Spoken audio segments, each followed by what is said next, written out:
فرمائی بیت المقدس کی چابیاں صرف عمر بن خطاب کا حوالے کرو گا۔ تاریخ کے اوراق پر کچھ لمحات ایسے بھی ہوتے ہیں جو صرف ایک شہر کی فتح نہیں بلکہ انسانیت کے لیے عدل، رحم اور عاجزی کی مثال بن جاتے ہیں۔ یہ کہانی ہے اس خلیفہ کی جو سب سے بڑی سلطنت کا حکمران ہوتے ہوئے بھی بوسیدہ لباس اور ننگے پاؤں اللہ کی زمین پر انصاف قائم کرنے نکلا تھا۔ یہ حضرت عمر کی بیت المقدس آمد کی وہ سچی داستان ہے جس نے دلوں کو جیتا اور دنیا کو حیران کر دیا۔ چلیے وقت کے اس تاریخی لمحے میں واپس چلتے ہیں۔ یہ وہ وقت تھا جب دنیا کی آنکھیں بیت المقدس پر جمی ہوئی تھیں۔ یہ وہ سرزمین تھی جہاں انبیاء نے قدم رکھے، جہاں حضرت موسیٰ نے اللہ سے بات کی، جہاں حضرت عیسیٰ نے اپنی امت کو ہدایت دی اور جہاں رسول اللہ نے معراج کی رات امامت فرمائی۔ یہ وہ وقت تھا جب بیت المقدس رومیوں کے قبضے میں تھا اور مسلمانوں کے دلوں میں اس کی عظمت کی چنگاری روشن تھی۔ مدینہ کی فضا میں ایک عزم کی مہل تھی اور اس عزم کا نام تھا عمر بن خطاب۔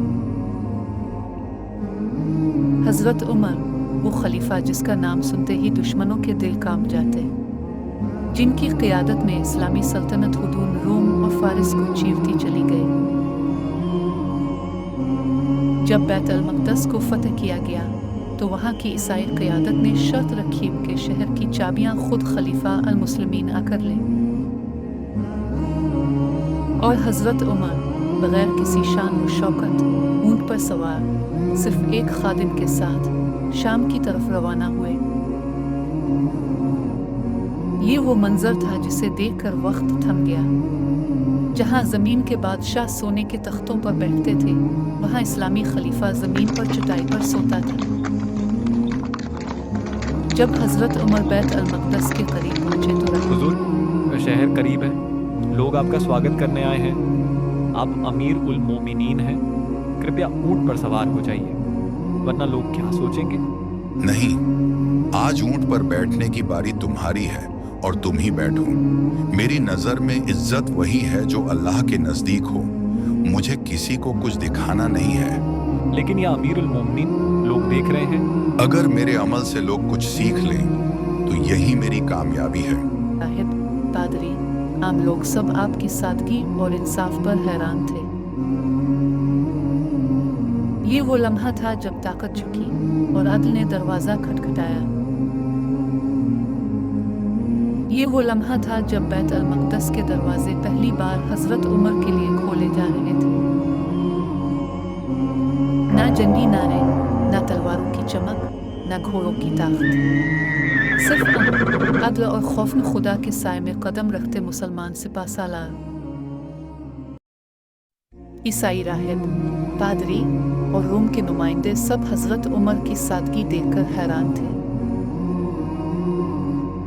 وہ سوچ رہے تھے کہ خلیفہ المسلمین کسی تخت پر بیٹھنے والا بادشاہ ہوگا، لیکن سامنے آیا ایک سادہ انسان جس کے جسم پر پیوند لگی چادر تھی اور آنکھوں میں خدا کا خوف۔ فتح کا پہلا اعلان تلوار سے نہیں، انصاف سے ہوا۔ حضرت عمر نے معاہدہ لکھوایا، ایسا معاہدہ جسے آج عہدِ عمر کہا جاتا ہے۔ اس معاہدے میں لکھا گیا، عیسائیوں کے گرجے محفوظ ہوں گے، ان کی عبادت گاہیں عزت کے ساتھ باقی رہیں گی اور کوئی مسلمان انہیں نقصان نہیں پہنچائے گا۔ یہ وہ وقت تھا جب مسلمانوں نے بغیر خون بہائے ایک عظیم شہر کو فتح کیا۔ جب نماز کا وقت ہوا، حضرت عمر کو چرچ آف ہولی سپلکر میں نماز کی دعوت دی گئی، لیکن آپ نے انکار کر دیا۔ فرمایا، اگر میں نے یہاں نماز پڑھ لی تو کل مسلمان اسے مسجد میں تبدیل کر دیں گے۔ میں ایسا نہیں چاہتا کہ ان پر ظلم ہو۔ یہ وہ لمحہ تھا جب انصاف نے مذہب، طاقت اور جذبات پر غالب آ کر تاریخ رقم کی۔ پھر حضرت عمر مسجد اقصی کی طرف بڑھے، وہاں جہاں ایک وقت میں انبیاء صف باندھ کر عبادت کرتے تھے، وہاں جہاں سے رسول اللہ نے معراج کا سفر فرمایا تھا۔